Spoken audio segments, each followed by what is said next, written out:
أعوذ بالله من الشيطان الرجيم. بسم الله الرحمن الرحيم.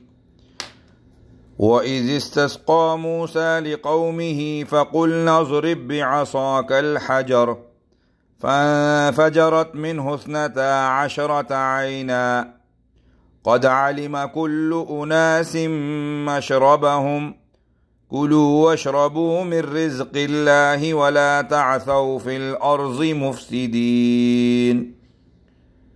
وإذ قلتم يا موسى لن نصبر على طعام واحد فادع لنا ربك يخرج لنا مما تنبت الأرض من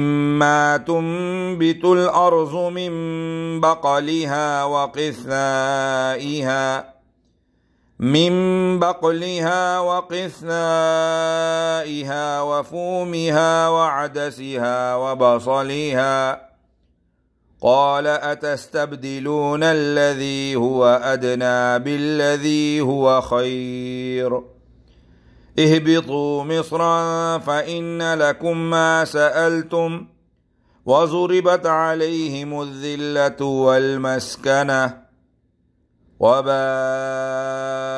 بغضب من الله ذلك بأنهم كانوا يكفرون بآيات الله ويقتلون النبيين بغير الحق ذلك بما عصوا وكانوا يعتدون.